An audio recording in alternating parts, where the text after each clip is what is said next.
Residents encouraged to practice proper procedures when cleaning and disinfecting vehicles. And a local group mobilizes help to assist residents in paying rent and utilities. These and more stories when 284 News returns.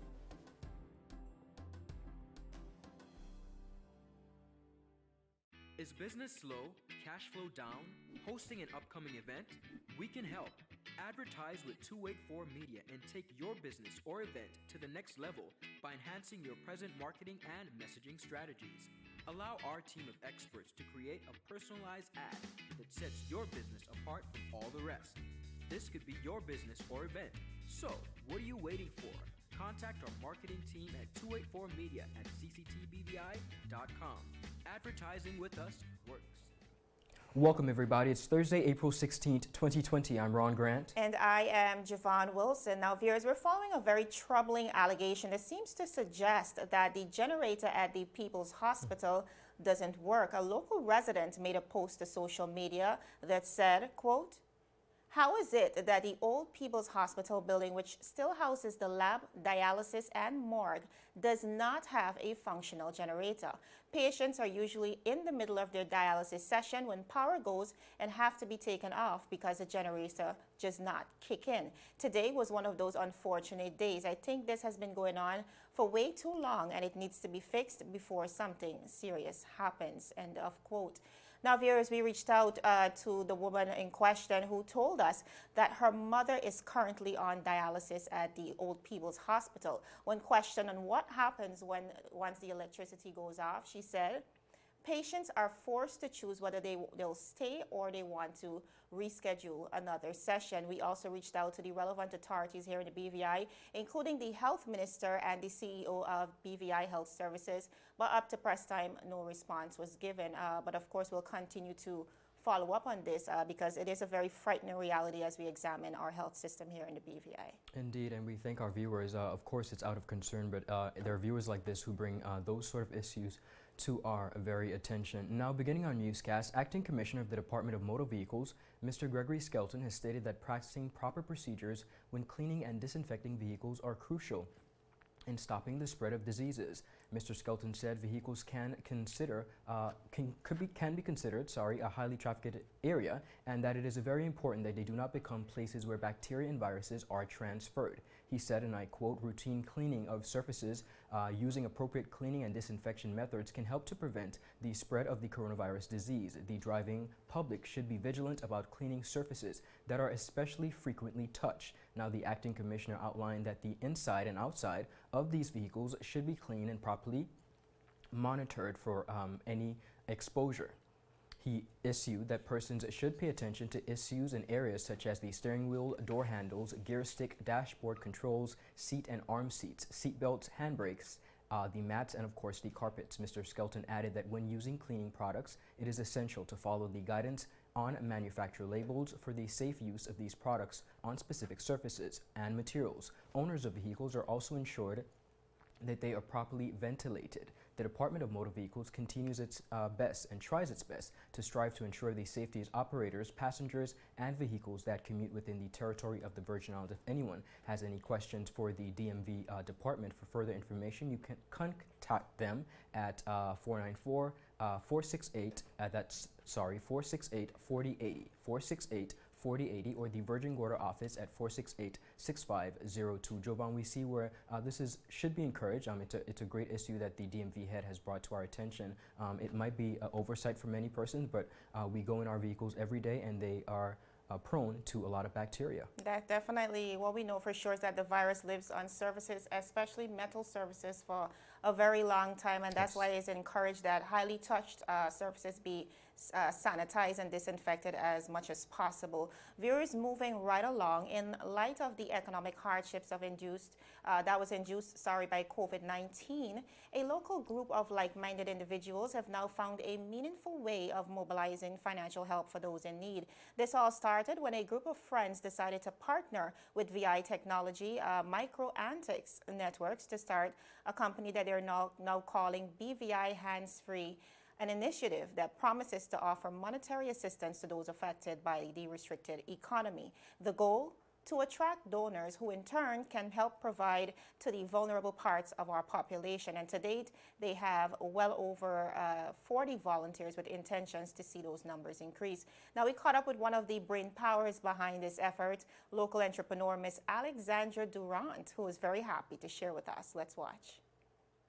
Good afternoon, BVI. My name is Alexandra Durant, and I'm here to talk about Hands-Free BVI. Hands-Free BVI was set up to build a network of people helping one another throughout the BVI territory. Our government, businesses, and families working together will help minimize the economic impact of COVID-19. Become part of the solution by offering what you can, and our team will match your donations to those in need. There will be many needing essentials for day-to-day life, such as food, medications, and assistance with bill pay. While we are a small territory, we have the chance now to make a big impact in someone else's life. Please fill out the form either if you are in need or are a volunteer at www.bvihandsfree.com. Thank you, BVI, and stay well. So viewers, essentially volunteers who buy into the program will state what they can contribute. The persons in need will then, of course, need to provide details on what those pressing needs are. And in turn, the organization promises to match those needs to a donor and make plans to have the bills paid, whether it's rent, utilities, or even a basic need like a phone top-up. The goal here is to ensure that we keep each other going in this time of crisis. Additionally, we see them partnering with the Youth Empowerment Project, which is YEP, of course, the Family Support Network, and the Tortola Ladies Club. And these are very credible organizations who are already vested in the community and fundamentally who can identify the needs on the ground. Well, because while this initiative is available in a few others, persons still find it very difficult to reach out. And I know that's a common concern in the community as many face the hardships that was induced by the novel coronavirus. A lot of persons find it difficult to come forward to help. And again, we know this cannot be an easy thing to do, but two things I think we need to realize here. One, first of all, viewers, you're not an isolated case. So many persons have lost their jobs and are finding themselves in a similar situation. And of course, too, this organization, like many of the other organizations within our community, they're pledging to treat each case with utmost confidentiality. So again, viewers, this is a direct appeal to both the fortunate and the vulnerable people in our community to reach out to BVI Hands-Free to see either how you can be a blessing to others or how you can be in a position to receive. As we can see, it still takes a village. So Ron, we see here a very stark reality for thousands of people in the BVI. Again, no jobs, no revolving revenue. And while we wait on the government to roll out a stimulus plan, a lot of people, as we speak, are still suffering. And I think this is a fact that a lot of us are failing to even acknowledge. But I can tell you, I know of a lot of persons who are at this moment going insane, just trying to figure out what's next for them here in the BVI. So it's very refreshing, again, to see innovative, compassionate people within the community. First of all, acknowledging the issue of itself, and then of course mobilizing the help that is needed. And again, these are average individuals like all of us, like you and me, who are not just talking about it. They're making action. Right, they're not criticizing what's happening. They are solution-oriented people, again, who are not just sitting back or waiting on government to do everything. And as a community, I really see us taking the lead, and I think it's something that we ought to be very proud of. Indeed, I agree. Viewers, is still ahead. CARICOM Heads meet, and over 20 million persons are now unemployed in America. All this and more when 284 News returns. Some claim that the age of a true gentleman is far behind us, but here at 284 Media, we disagree. He may appear in different guises today, but the values and ideals that make him a gent still stand. 284 Media proudly presents its newest talk show, The Art of a Distinguished Gentleman, with yours truly, Ron Grant. A show poised to help guide modern-day men into 21st century distinguished gentlemen. Don't worry, it's not all about suits and bow ties, but raw, real-life lessons that translate to grounded, community-minded, well-rounded men. The Art of a Distinguished Gentleman, a 284 Media production. Viewers, welcome back to 284 News. Now we're following troubling headlines on the international scene. Unemployment in the U.S. has hit an all-time high with 22 million people seeking jobless benefits within the last month, easily the worst stretch of U.S. job losses on record. Now, all businesses deemed non-essential have been closed in nearly every state as the economy has virtually shut down. Every industry is at a loss, and economists say that unemployment rates could reach as high as 20% this month, the month of April, which would be the highest rate since the Great Depression. And collectively, up to 50 million jobs are vulnerable to coronavirus-related layoffs, which is one-third of all positions in the United States. A very frightening reality for millions who are going hungry and bankrupt. And they're not just sitting back and accepting it, viewers. Protesters are now taking to the streets in Michigan, demanding that the economy open up for work. Let's watch.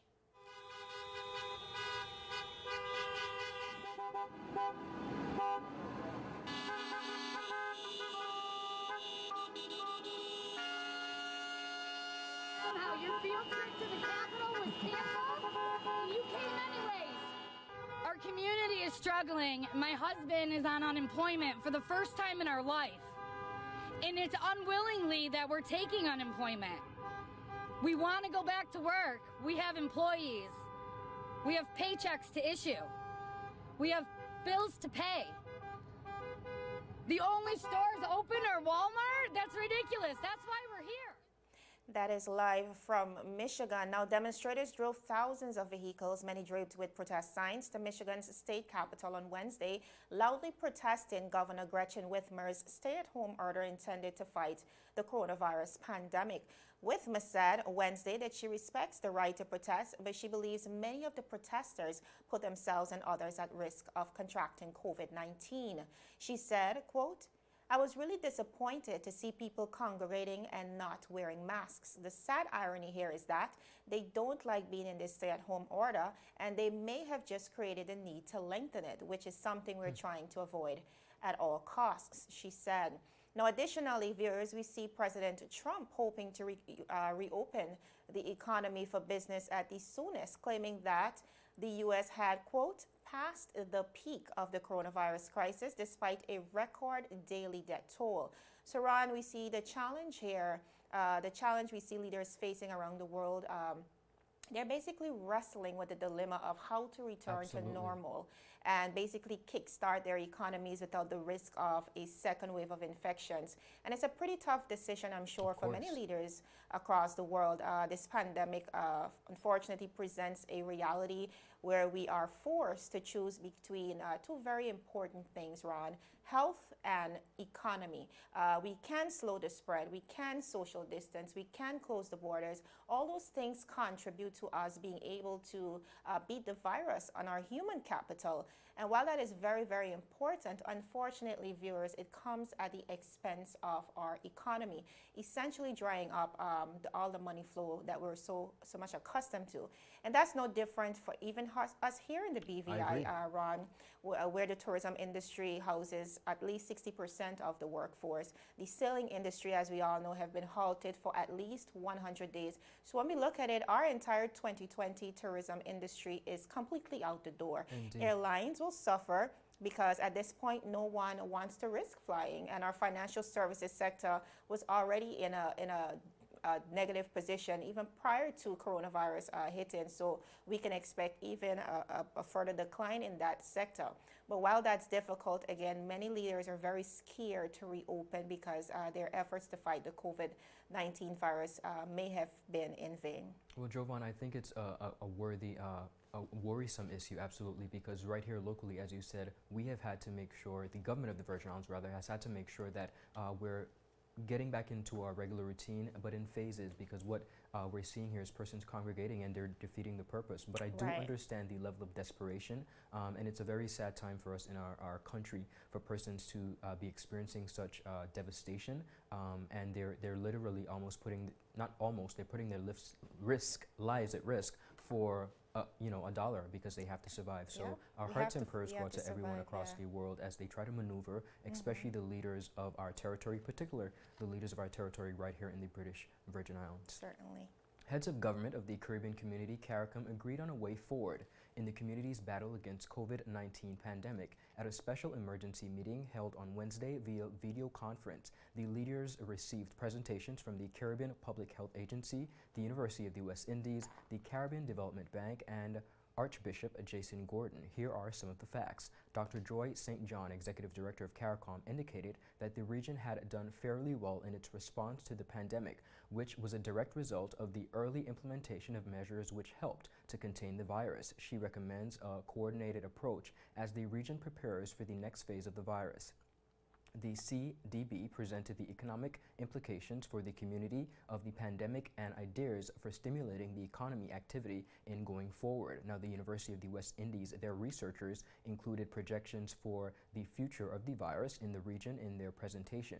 Archbishop Gordon spoke to the social impact of COVID-19 as well as ideas to alleviate those challenges. Now, heads of government agreed on a collaborative and collective approach to the international financial situations and institutions that will be affected and seeking to access assistance to meet the financial fiscal challenges arising from this crisis. They urged that the criterion of GDP per capita not be the sole consideration in assessing the needs of the communities, and that understanding of each country's vulnerability is far better measured to determine the various needs. Now, Jovan, this is a very empowering story. It's not a surprise. CARICOM leaders have always come together. They've always made sure that they check in and make sure that CARICOM countries are doing as best as they can. And I think, again, this is another example of countries coming together to support each other and making sure that we try to figure out the best solutions as we maneuver through this situation. So I'm happy to see that all 15 of the CARICOM countries and their leaders were represented via this video call. It's a very important relationship to strengthen. Indeed. Even within the region. We look to America, we look to the United Kingdom for a bailout most times, but sometimes that help comes in just strengthening ourselves within the region. Agreed. And I know the Premier has been pushing to and lending to a lot of the conversations of CARICOM, even though we're not one of those CARICOM member states. We have certainly benefited from a lot of the meetings and, of course, interacting with those professionals or those persons within those regions. So again, we want to ensure, even with food security, you know, the Caribbean is the food basket, and we want to ensure that we can depend on each other in this time of crisis. Most definitely. Well, ladies and gentlemen, we have so much more news coming up after a word from our sponsors. You're watching 284 News. How may I assist you?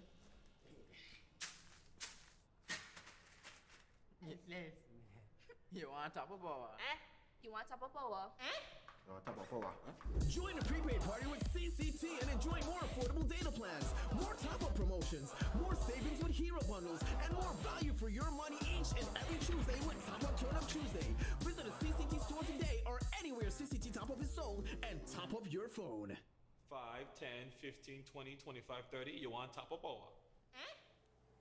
Viewers, welcome back, and thank you so much for sticking with us. Now, coming out of the VI consortium, the Virgin Islands Port Authority is now seeking a line of credit of $25 million in an effort to continue port operations after they experienced a precipitous drop in revenue from its cruise ship operations. This began in March, following the halt of travel for 30 days.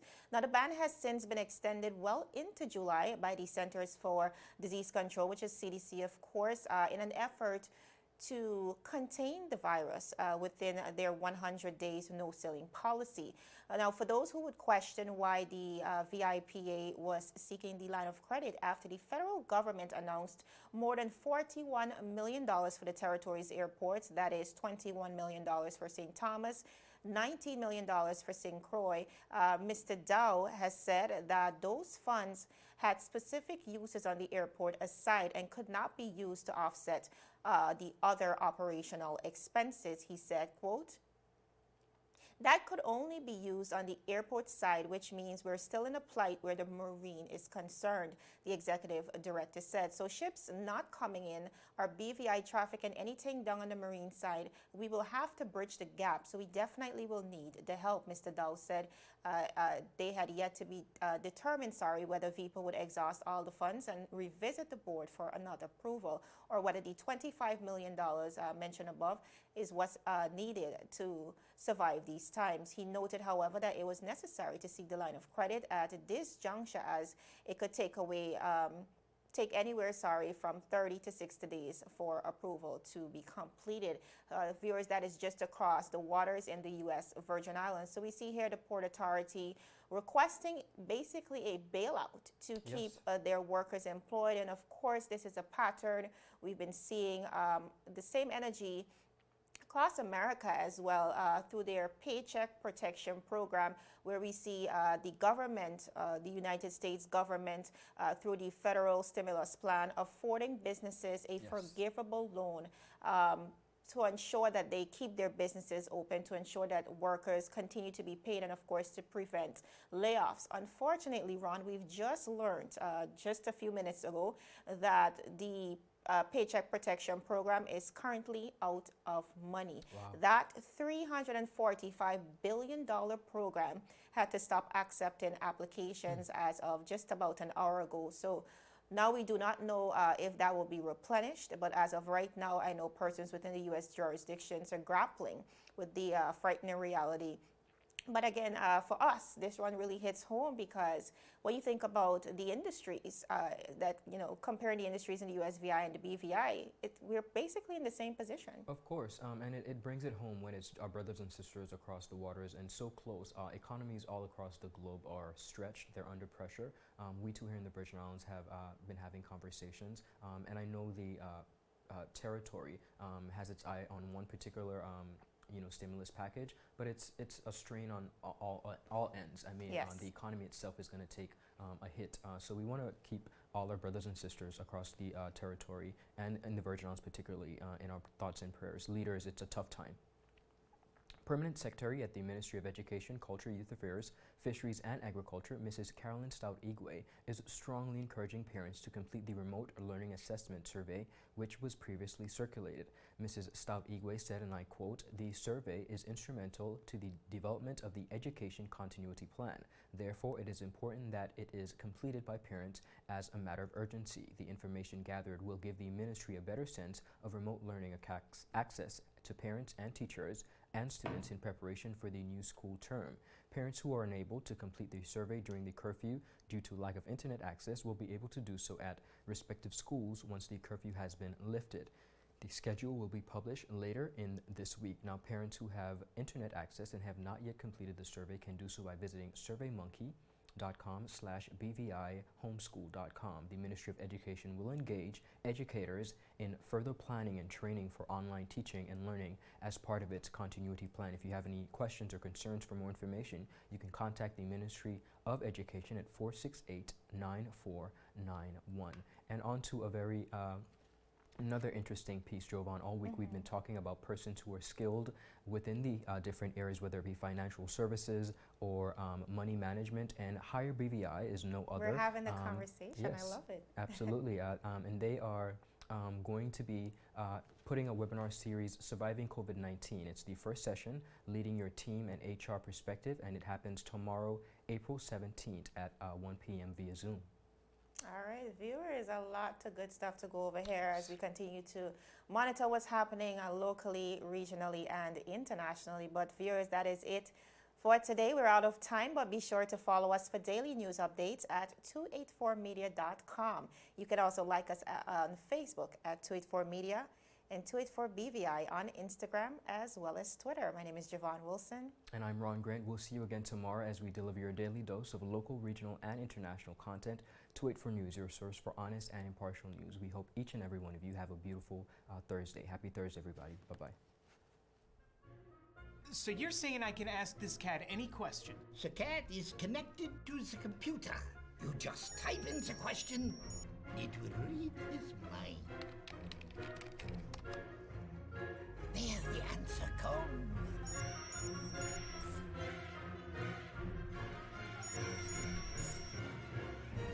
You're the man! I've been looking for this for weeks. Brilliant Brilliant Hands and Minds tutoring services, one-on-one tutorials in math and English, intense homework assistance, academic enrichment, school projects, effective communication and public speaking development, sign language for adults and children on Saturdays only. Registered with the Virgin Islands High School Certificate Program, Brilliant Hands and Minds can help you too. Offering intense curriculum-based training to help you or your loved ones get their high school diploma. It's time to make your family's education a #1 priority. Hurry, space is limited. Brilliant Hands and Minds Learning Center. We are the trained education professionals.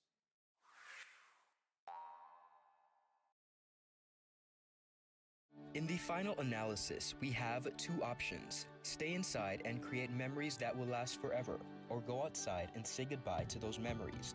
We're not stuck inside, we're safer inside. The time is now to unite, embrace, and love each other from a distance. Show the world and the people in it just how much they mean to you by keeping your distance. It may be difficult, but necessary. Let's reintroduce humanity and heart to all homes. While we can't enjoy the sun, sand, and sea, let's take this time to remember why we are nature's little secrets. Stay inside, and when it's over, we would all be better, stronger, and we would all still be together.